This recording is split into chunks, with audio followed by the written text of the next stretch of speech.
My dear Saint Joseph parishioners, it's a joy to spend some time each week with you reflecting on Saint Joseph as we walk out our Lenten journey together.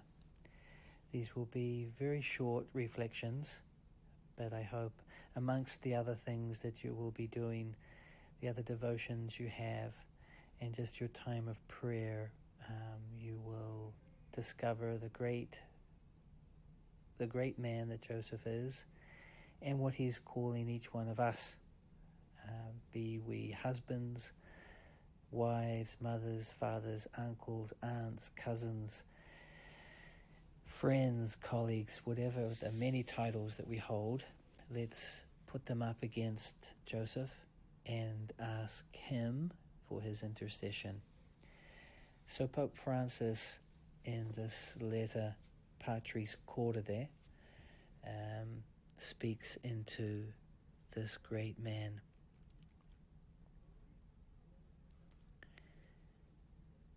At the beginning of his letter, he talks about a beloved father who, at the service of the entire plan of salvation.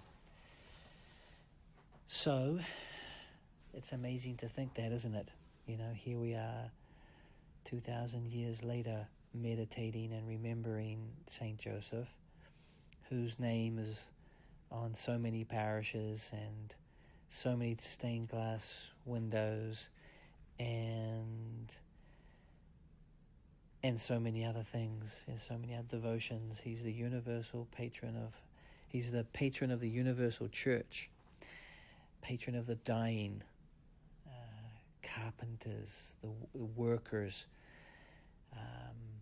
And so what does that say to me?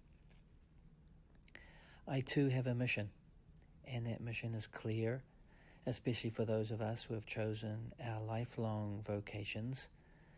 St. Paul talks about our vocations as being irrevocable, and we know how strongly the church speaks into that when it comes to marriage, when it comes to following your vocation as a priest, consecrated, a religious, or a lay single person. These are things that God has really prepared us for and given us what we need to do it. So there's a beautiful phrase here, or paragraph, that I'm going to read at the beginning of the letter too. Thanks to his role in salvation history, Saint Joseph has always been venerated as a father by the Christian people. This is shown by the countless churches dedicated to him worldwide, the numerous religious institutes, confraternities, and ecclesial groups inspired by his spirituality and bearing his name, and the many traditional expressions of piety in his honor. Innumerable holy men and women were passionately devoted to him. Among them was Teresa of Avila, who chose him as her advocate and intercessor, had frequent recourse to him, and received whatever graces she asked of him. Encouraged by her own experience, Teresa persuaded others to cultivate devotion to Saint Joseph. And we know what a tower of strength she was in the time that she lived, reforming the convents that were under her care and transforming the lives of the nuns inside. They were very resistant to Teresa, I believe, and saw her as kind of a pain in the side.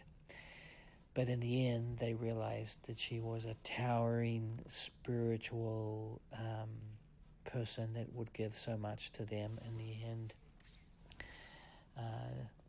So I bring it all back to you and to me. Me here as a pastor at St. Joseph's. Am I showing up? Am I giving myself? Am I preparing well? Am I in the confessional and preparing well the liturgies that we all come to know and appreciate here at St. Joseph's? And of course, when I say St. Joseph's, I mean all the parishes around the Diocese of Raleigh. And you as husbands, are you really living up to the great role and vocation that God has placed on your hearts? I think my parents showed me growing up that they loved God first, they loved each other second, and then they loved us third. So there was this just natural waterfall experience of being underneath, like a waterfall, and just feeling all those graces that they were gathering themselves as a couple individually and as a married couple, and then that was what we received as children of them. So I leave you with that simple reflection. Maybe this week it's a time to pull out those titles that God has given you and polish them up and dust them off. And that could mean something simple, like perhaps there's a nephew that you haven't been in contact with for a long time, and you know that you could just give him a call or write him a note or do something that would really go a long way. So to all of you out there, may this be a blessed first week of Lent. And God bless you all.